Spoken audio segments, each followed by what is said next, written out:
खोई मोई जिंदगी क्यों ख्वाब होने दूं, ख्वाहिशों की तितलियां क्यों दूर जाने दूं, है रहना जागती लहरों में, चाहे इन बहती लहरों में मैं पार ना लगूं, खालीपन क्यों है आंखों में, मैं महरूम हूँ तेरी या आंसू हूँ कोई, कैसी घड़ी ये आई मुझ पे जुदाई की। मैं आपको कैसे यकीन दिलाऊं कि खलील भाई ने ही मेरी जिंदगी बर्बाद की बस है? गुलशन बस। दोबारा अगर तुमने खलील भाई का नाम अपने मुंह से लिया ना, मैं तुम्हें तलाक दे दूंगा। मैं पुप्पो को बताना नहीं चाहती थी, लेकिन आप तो पुप्पो को जानते हैं ना, उन्होंने मेरे मुंह से सारी हकीकत निकलवा ली। तुझे क्या जरूरत थी कुछ बोलने की उसे? वो चैन से नहीं बैठ रही थी, बार बार मुझसे पूछ रही थी कि कोई राज है, कोई राज है। बस मैं अब उनसे मजीद झूठ नहीं बोल सकती थी। अब तुम मेरी बातों को कहाँ अहमियत दोगी? जब से तुम्हारी फुप्पो इस घर में आई है तुम्हें मेरी परवाह रही नहीं। जवेरिया जी, ये देखिए, दुबई में मौजूद मेरे दोस्त ने ये जेल से कागजात भेजे और आपको ये बताते हुए मुझे खुशी हो रही है कि इसमें मेहरू का नाम वाज़ेह तौर पे लिखा हुआ है। ये देखें, मेहरू को एक बहुत बड़े केस में अंदर कर दिया गया और अब उसका निकलना नामुमकिन है। आप खुद देख सकती हैं और ये कागजात उस बात का सबूत है। यहाँ मुझे मेहरू का नाम देख के बहुत खुशी हुई है। वैसे भी मेहरू ने मुझे बहुत जगह पर नीचा दिखाने की कोशिश की। अब उसे पता चलेगा कि जवेरिया से टक्कर लेना उसे कितना महंगा पड़ा। सारी जिंदगी अब जेल में चक्की पीसती रहेगी। बहुत बहुत शुक्रिया चौधरी साहब आपका। अरे नहीं नहीं जवेरिया जी, ये कैसी बातें कर रही हैं आप? एहसान तो आपका मुझ पर है। आपने तो हमेशा मेरे बुरे वक्तों में मेरा साथ दिया है। जुल्फी साहब को इलेक्शन कैंपेन चलाने के लिए आपने मेरे घर भेजा और इस वक्त इलेक्शन मेरे लिए सबसे कीमती चीज है और इसकी कामयाबी का सेहरा पूरा का पूरा आपके सर जाता है। चौधरी साहब, जवेरिया हमेशा अपने दोस्तों का ख्याल रखती है। मुश्किल वक्त में हमेशा मैं लोगों के काम आती हूँ। और चौधरी साहब, आपके साथ तो दोस्ती ऐसी है कि आपके लिए तो स्पेशल खिदमत अंजाम देनी पड़ी। आपका बहुत बहुत शुक्रिया।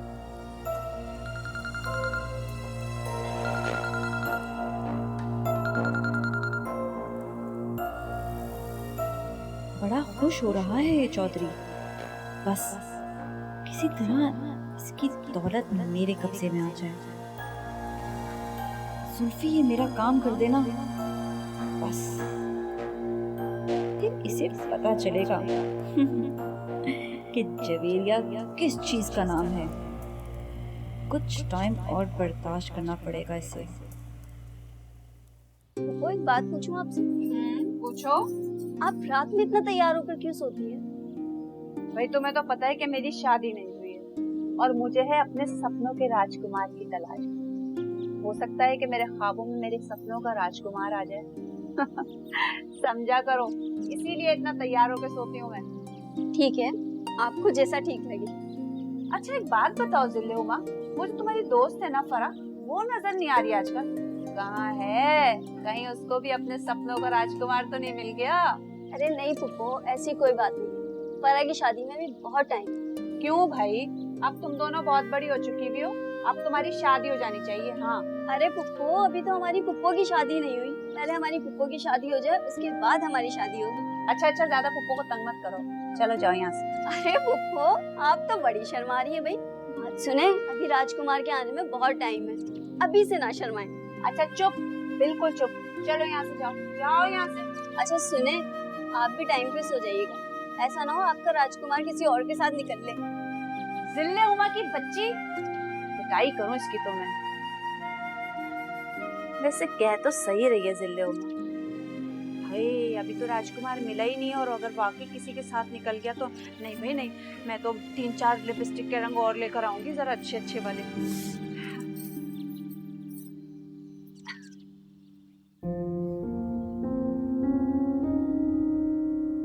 मैडम, आपने बुलाया मुझे?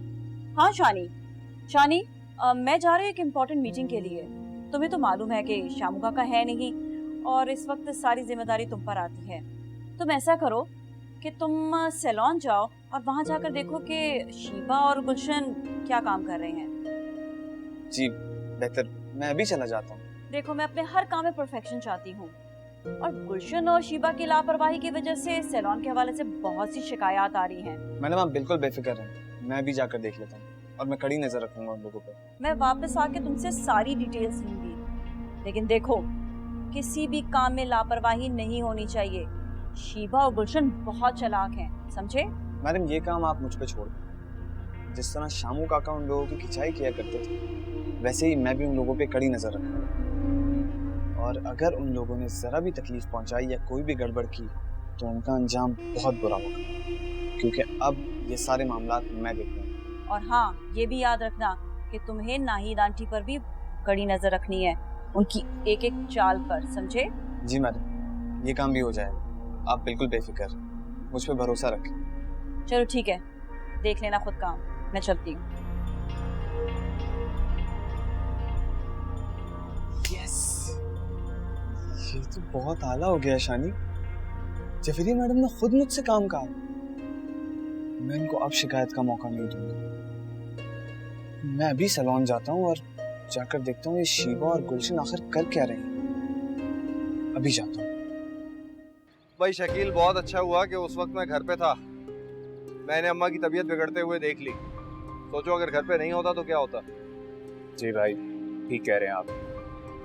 और डॉक्टर बता रहा है कि उन्हें अंदरूनी सदमा पहुंचा है, जिसकी वजह से उनका ब्लड प्रेशर हाई हो गया। लेकिन बात क्या है इसकी कुछ समझ नहीं आ रही और वो कुछ बता भी नहीं रही। चलो कम से कम हमें ये तो पता चल गया कि गुलशन ने अपना मुंह नहीं खोला।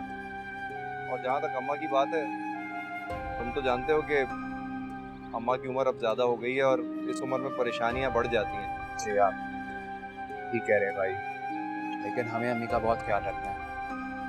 उन्हें कोई दर्द नहीं होना। आप गुलशन की टेंशन ना लीजिए, इसे मैं संभाल लूँगा। लेकिन प्लीज़ आप अम्मी को कोई टेंशन ना लीजिए। अरे मैं क्यों अपनी अम्मा को तकलीफ पहुँचाऊँगा। कोशिश करूँगा कि कोई भी परेशानी ना आए उनकी ज़िंदगी में। ये गुलशन और शीबा जवेरिया मैडम को बेवकूफ बना रहे थे। आज मैंने इन दोनों की चोरी पकड़ी। बहुत होशियारी से जवेरिया मैडम को चूना लगा रही थी ये दोनों। लेकिन ये मैडम है कहाँ? कहीं दिखाई नहीं दे रही। लगता है अभी तक मीटिंग से आई नहीं है। चलो थोड़ी देर इनका इंतजार कर लेता हूँ। जैसे ही मैडम आएंगी इन्हें सारी हकीकत बताऊंगा।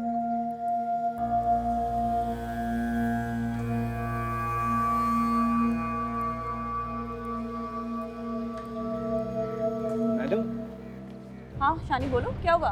मैडम मैं आपके कहने पे सैलून गया था ना, तो वहाँ पे जाके मैंने देखा कि शीबा और गुलशन आपको बहुत ज्यादा बेवकूफ बना रही हैं। क्या मतलब है? क्या कहना चाह रहे हो?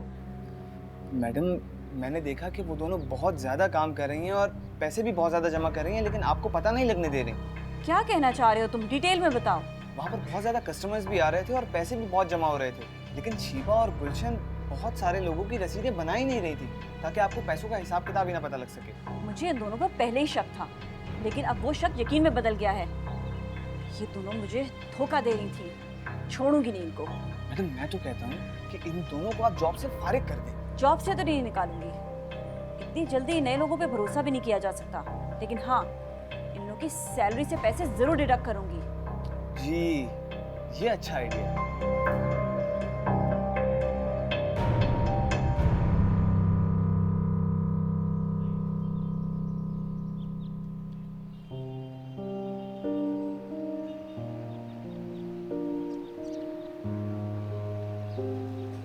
शकील, अब तो आपको मेरी बात पर यकीन आ गया ना? मैंने खाला जान को कुछ नहीं बताया था। इनकी तबीयत खुद खराब हुई थी। आप मुझ पर बस यूं ही शक करते रहते हैं। मैं तुम पे कभी भरोसा नहीं कर सकता। शकील, आप बार बार इस तरीके से मेरे दामन पर कीचड़ मत उछाला करें। मैं आपसे कितनी दफा माफी मांग चुकी हूँ। क्या आप अपने दिल में मुझे थोड़ी सी भी जगह नहीं दे सकते? बिल्कुल भी नहीं। मैं तुम्हें अपने दिल में जगह नहीं दे सकता क्योंकि मेरे दिल में अभी तक मेहरू है।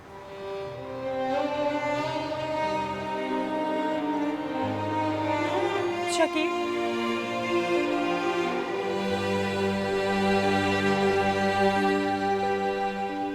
हाँ, तू जाके मेरा नाम लेगा, फौरन पैसे दे देगा तुझे। अबे उससे बोल तो सही। हाँ जा, ठीक है, बताना मुझे। अस्सलाम वालेकुम अंकल। कैसे हैं अंकल आप?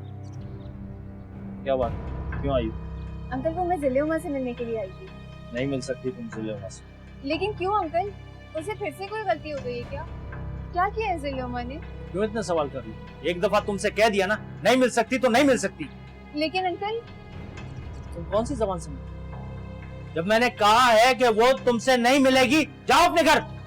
लेकिन अंकल देखिए, अगर कोई गलती हो गई है तो प्लीज हमें माफ कर दे, लेकिन इतना गुस्सा ना करें। अच्छा, तो तुम अब मुझे सिखाओगी कि मुझे क्या करना है और क्या नहीं। उसने मेरे मना करने के बावजूद शानी के बारे में रजिया को सब कुछ बता दिया है। क्या? हाँ, और तुमने उसे सच बोलने का कहा होगा। मैं अच्छी तरह से जानता हूँ तुम दोनों को। पहले भी तुम दोनों ने मिलकर मुझे धोखा दिया था। नहीं अंकल, आपको जरूर कोई गलतफहमी हुई है। जिले उमा ऐसा नहीं कर सकती। जरूर फुप्पो ने उकसाया होगा उसे सच बोलने के लिए। कुछ भी हो, उसने मेरी नाफरमानी की है, मैं कभी उसे माफ नहीं करूंगा। अब जाओ यहाँ से। पुप्पो, पुप्पो, पुप्पो जल्दी उठे। बाहर देखिए, अब्बा फरा को डांट रहे हैं। उठे ना। अरे हाय, क्या मुसीबत है। इतना अच्छा ख्वाब देख रही थी मैं, अभी तो मेरे राजकुमार ने मुझे देखा भी नहीं था। तौबा तौबा, क्या जमाना आ गया है। ये लड़की तो मुझे ठीक से सोने भी नहीं देती। पुप्पो, आप उठ के मेरे साथ बाहर चले। अब्बा फरा को डांट रहे, मुझसे मिलने नहीं दे रहे। जल्दी उठे। क्या? फरा को तुझसे मिलने से मना कर रहे राशिद भाई?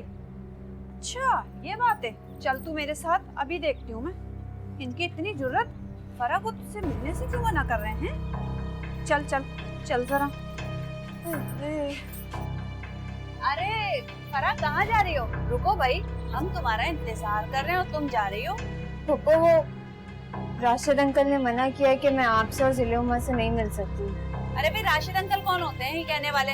मैं आ गई हूँ ना, मैं हूँ। बस अब जो मैं कहूँगी वो ही होगा। राशिद भाई की बातों पे यकीन करने की जरूरत नहीं है, समझ गई? रजिया, मैंने कितनी बार तुझसे कहा है मेरे काम में दखल अंदाजी मत किया कर। तू जिले उमा को लेके अंदर जा। जा अंदर। हाँ हाँ, अंदर भी चले जाएंगे, लेकिन फरा को साथ लेके जाएंगे ना। मैंने तुझसे कितनी मर्तबा कहा है मुझसे बहस ना किया कर। फरा जिले उमा से नहीं मिल सकती। तौबा राशिद भाई, सारी दुनिया बदल जाएगी लेकिन आप नहीं बदलेंगे। आप वही रवायत अपनी कायम रखेंगे। क्यों जाए भाई हम अंदर? नहीं जाते। पुप्पो, आप लोग जाएं, मैं फिर किसी दिन आ जाऊंगी आप लोगों से मिलने के लिए। जी पुप्पो, फरा बिल्कुल ठीक कह रही है। आप मेरे साथ अंदर चले। नहीं, हम अंदर नहीं जाएंगे। फरा भी हमारे साथ अंदर जाएगी, वरना हम फरा के साथ बाहर चले जाएंगे। क्या दिमाग तो खराब नहीं हो गया तेरा? किस किस्म की बातें कर रही है? क्यों बहस कर रही है मुझसे? मैं जो कर रहा हूँ मुझे करने दे। फरा नहीं मिल सकती जिले उमा से, समझ गई तू? चले पुप्पो, हम अंदर चलते हैं। नहीं, हम अंदर नहीं जाएंगे, हम फरा के साथ जाएंगे। चलो फरा, आओ अंदर। चलो जिले उमा, चलो।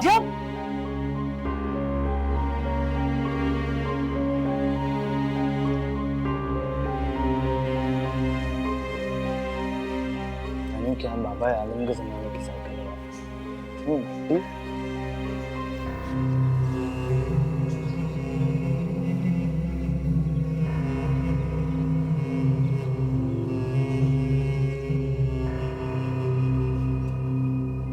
शानी।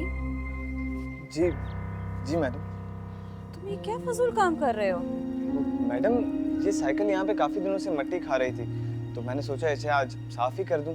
अगर तुम ये बेकार के काम करते रहोगे तो मेरे खास काम कब करोगे? तुमने देखा था, शामू काका हमेशा मेरे हर काम के लिए सामने रहते थे, और तुम्हारे पास मुझे खुद चल के आना पड़ता है। मैडम, वो आप अंदर मसरूफ थी, मैंने देखा था, तो मुझे मुनासिब नहीं लगा कि आपको आके तंग करूं, इसलिए मैंने सोचा मैं खुद ही कोई काम ढूंढ लेता हूं घर में करने के लिए। मैडम, मुझे आपसे एक बात भी करनी थी। वो बेगम नाहिद है ना, वो बहुत होशियार हो गई हैं आजकल। जब से उन्होंने मुझ पे चोरी का इल्जाम लगाया है वो बहुत मोहतात रहने लगी हैं मुझसे। तो तुम उनका एतमाद जीतने की क्यों नहीं कोशिश करते हो? जाओ उनके कमरे में जाओ, उनका ख्याल रखो। मैडम वो अम्मा है ना, हर वक्त बेगम नाहिद के साथ चिपकी रहती हैं। मुझे मौका ही नहीं मिलता कि मैं बेगम नाहिद के पास अकेले में जा सकूं या उनसे कोई बात कर सकूं। अरे बेवकूफ लड़के, तुम अपनी अम्मा को किसी और काम में मसरूफ रखो और खुद जाओ और नाहिद आंटी का एतमाद भी जीतो और उनकी खिदमत भी करो। हाँ, ये तो आप ठीक कह रही हैं मैडम। शानी, अब हर बात तुम्हें सिखानी पड़ेगी क्या? खुद भी थोड़ी अकल इस्तेमाल किया करो। और हाँ, नाहिद आंटी की सारी इंफॉर्मेशन मुझे ला कर दिया करो, चाहे वो किसी से भी रिलेटेड हो। जी बेहतर।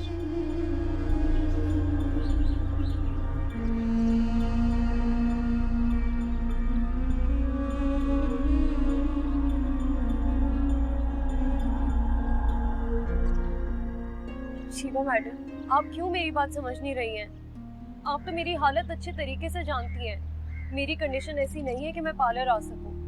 और आप प्लीज इस बारे में जवेरिया मैडम को कुछ ना बताइएगा, वरना वो मुझ पर बहुत गुस्सा करेंगी।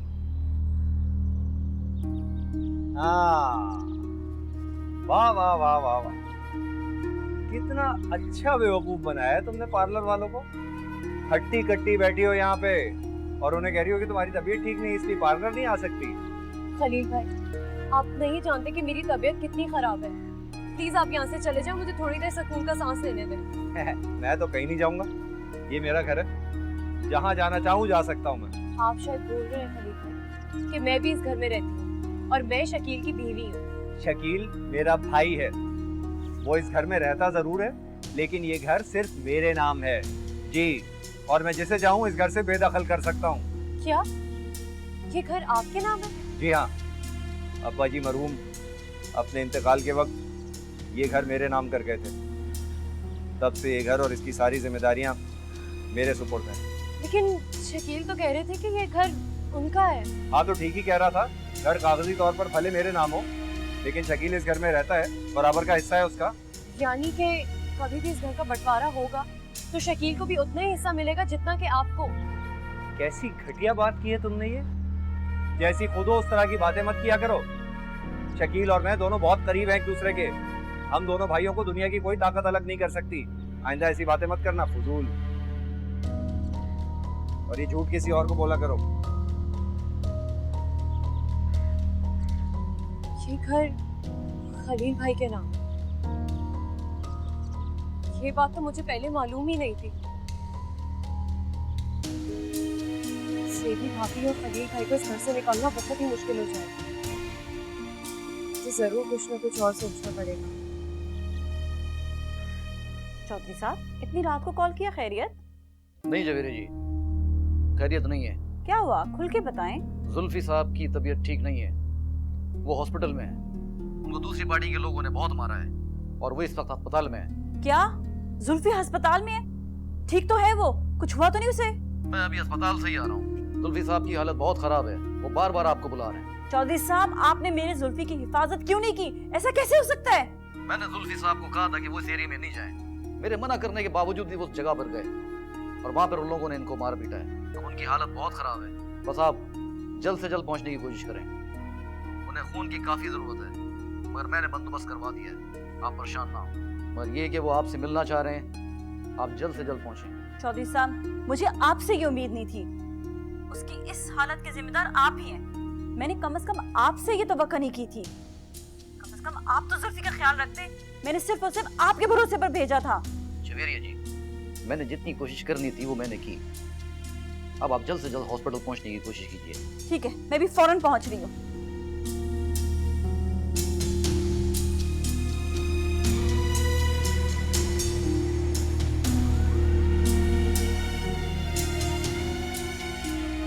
शकील, कैसी तबीयत है अम्मा की अब? बेहतर है भाई, मैंने मेडिसिन दी है।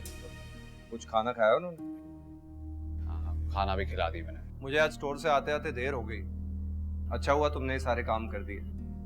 अब मैं भी अम्मा से मिल लेता हूँ। नहीं भाई, अभी सो रही है अम्मी, आप कुछ देर बाद आ जाइएगा।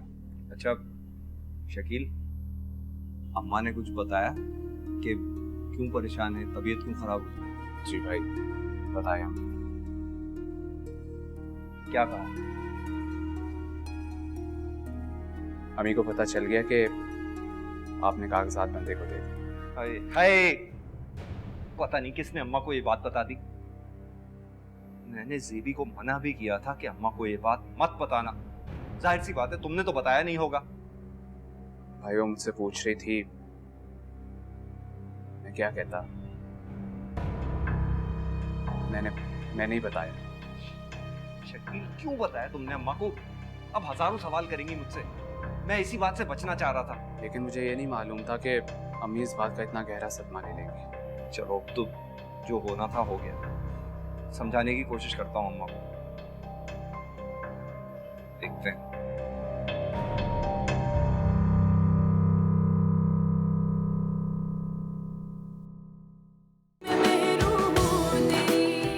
आंसू कहानी ऐसी है यहाँ चुप, आहट की है सरगोशियाँ, तो टूटा शीशा